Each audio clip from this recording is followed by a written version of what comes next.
یہ ہم نے آپ کو بتایا ہے کہ انسان وہم، خیال، تصور اور احساس سے گزر کر مظہر کی دنیا میں داخل ہوتا ہے۔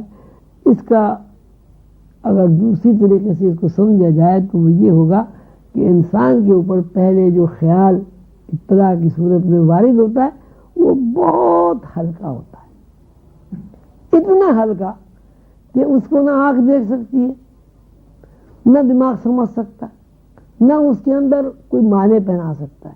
وہ جو بہت ہلکا سا نقش ہے، بہت ہی ہلکا جو نقش ہے اطلاع کا، انفارمیشن کا، اس کو وہمہ کہا جاتا ہے۔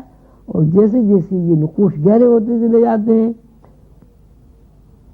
یا مدھم ہوتے چلے جاتے ہیں، اسی مناسبت سے انسان خیال، تصور، احساس سے گزرتا رہتا ہے۔ جس طرح وہم، خیال، تصور، احساس سے گزر کر انسان نظر بنتا، اسی طرح یہ پھر پلٹتا ہے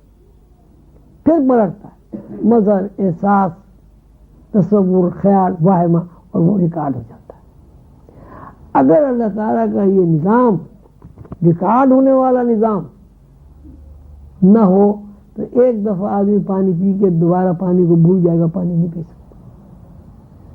یہ جو ریپیٹیشن ہے کہ زندگی بھر میں آپ مٹکے کے مٹکے پانی پی جاتے ہیں، یہ کیوں ہے؟ یہ اس لیے ہے کہ جو کچھ یہاں ہو رہا ہے اگر آسمان سے وہ آ رہا ہے یا لوح محفوظ سے اس کا نزول ہو رہا ہے تو جب اس کا مظہر بن جاتا ہے، تکمیل ہوتی ہے، تو وہ پورا پروسیس دوبارہ ریکارڈ ہو جاتا ہے۔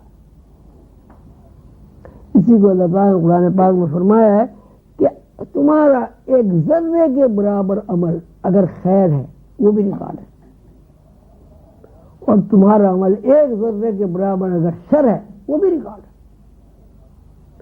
اب یہ شر اور خیر کیوں پیدا ہو جاتا ہے یہ اس مضمون میں نہیں ہے۔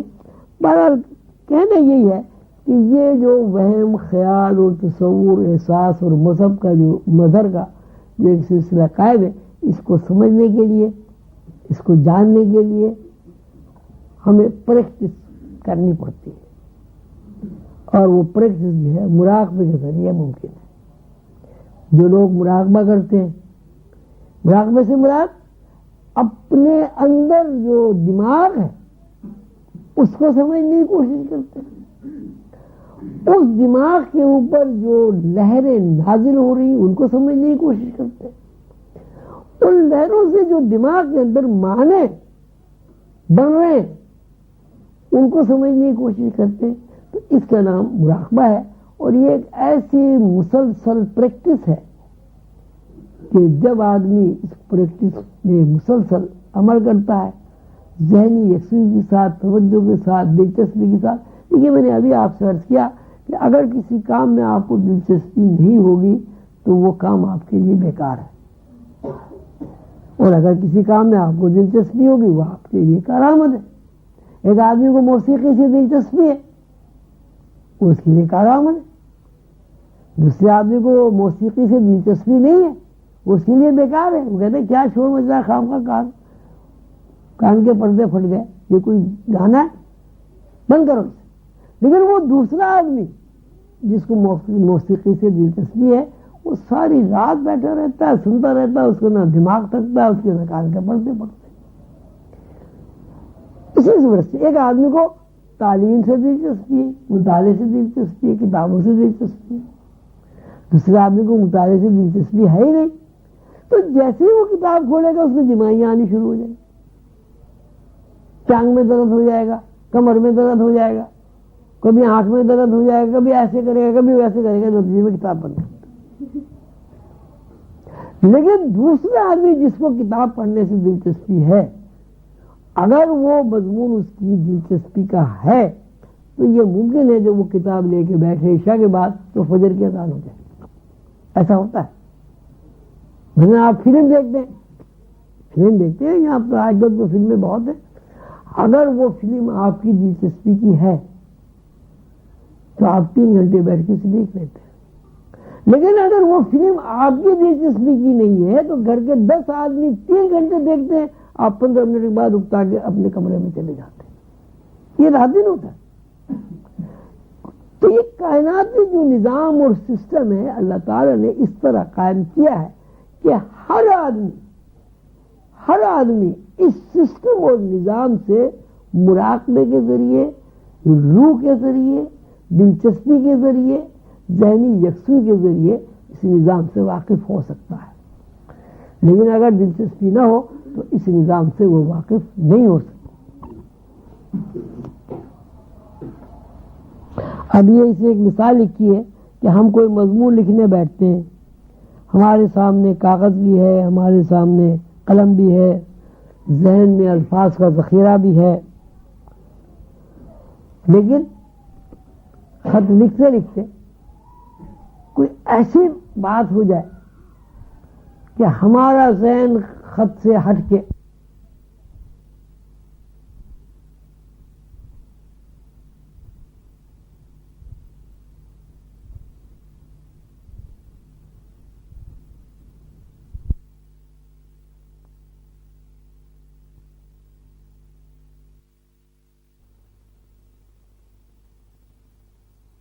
الفاظ کا ذخیرہ بھی ہے، آپ کیوں خط نہیں لکھ سکتے؟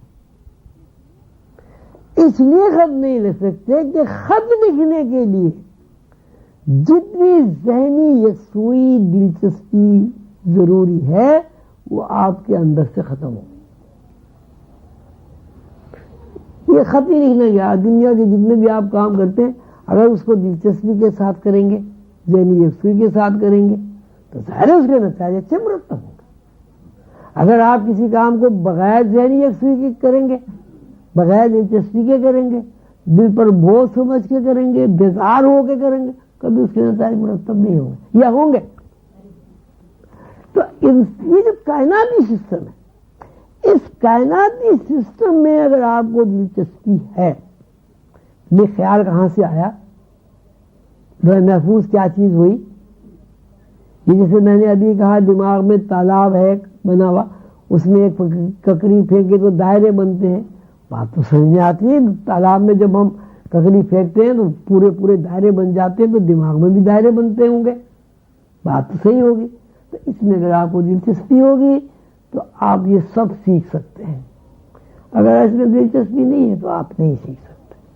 تو اللہ تعالیٰ نے اس بات کو فرمایا ہے کہ قومیں ہم جو بناتے ہیں، قومیں ان اللہ لا یغیر ما بقوم حتی یغیروا ما بانفسہم، قوموں ہم نے بنا دی، قوم کے لیے ہم نے اپنا سسٹم بھی ظاہر کر دیا، ان کو علوم بھی عطا کر دیے، ان کو شعور اور عقل بھی دے دیا۔ اس سسٹم کو سمجھنے کے لیے 1,24,000 پیغمبر بھی دنیا میں بھیج دیے۔ پیغمبروں کے بعد پیغمبروں کے وارثین اولیاء اللہ کا ایک مسلسل قافلہ بھی ہم نے جاری ساری کر دیا کہ وہ اولیاء اللہ بتاتے رہتے کہ بھائی کائناتی سسٹم کو سمجھو۔ کیوں سمجھو؟ اس لیے کہ جب تک آپ کائناتی سسٹم کو نہیں سمجھیں گے، کائنات کے بنانے والوں کو آپ نہیں سمجھ سکتے۔ کائناتی سسٹم کو سمجھے بغیر جو خالق و مالک اللہ ہے اسے آپ نہیں سمجھ سکتے۔ اور یہ دنیاوی آپ کی مثال آپ کے سامنے ہے کہ اگر آپ کی دلچسپی ہے کسی کام میں تو آپ اس سے نتائج حاصل کر لیتے ہیں، اگر آپ کی دلچسپی کسی کام میں نہیں ہے تو اس سے آپ کو نتائج نہیں ملتے۔ یار تو دیر ہو گئی یار، اسی کا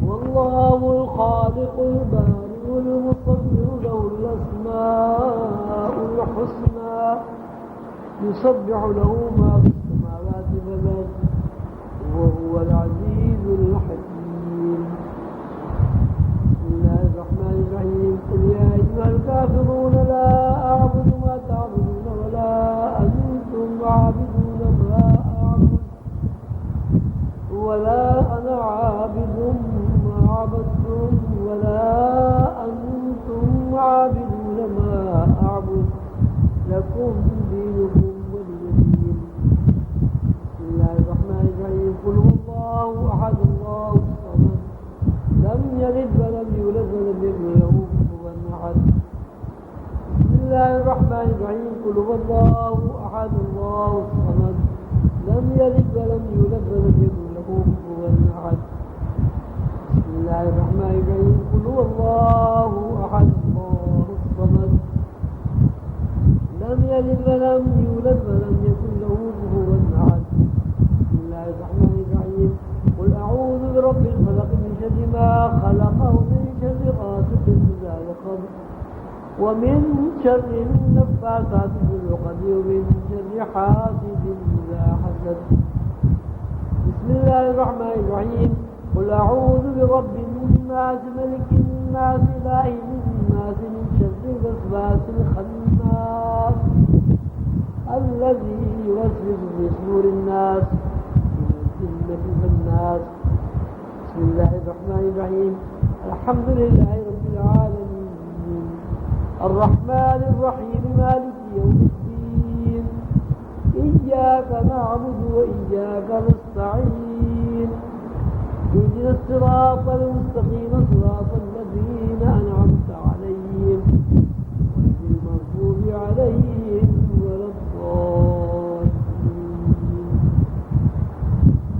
بسم الله الرحمن الرحيم ألف لام ميم ذلك الكتاب لا ريب فيه هدى للمتقين الذين يؤمنون بالغيب ويقيمون الصلاة ومما رزقناهم ينفقون والذين يؤمنون بما أنزل إليك وما أنزل من قبلك وبالآخرة هم يوقنون أولئك على هدى من ربهم وأولئك هم المفلحون.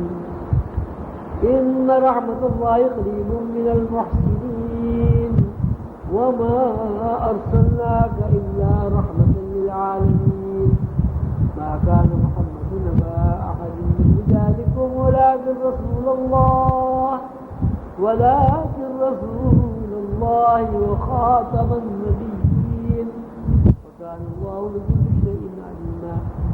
إن الله وملائكته يصلون على النبي يا أيها الذين آمنوا صلوا عليه وسلموا تسليما. اللهم صل على محمد وعلى آل محمد كما صليت على إبراهيم وعلى آل إبراهيم إنك حميد مجيد. اللهم على محمد وعلى آل محمد كما باركت على إبراهيم وعلى آل إبراهيم إنك حميد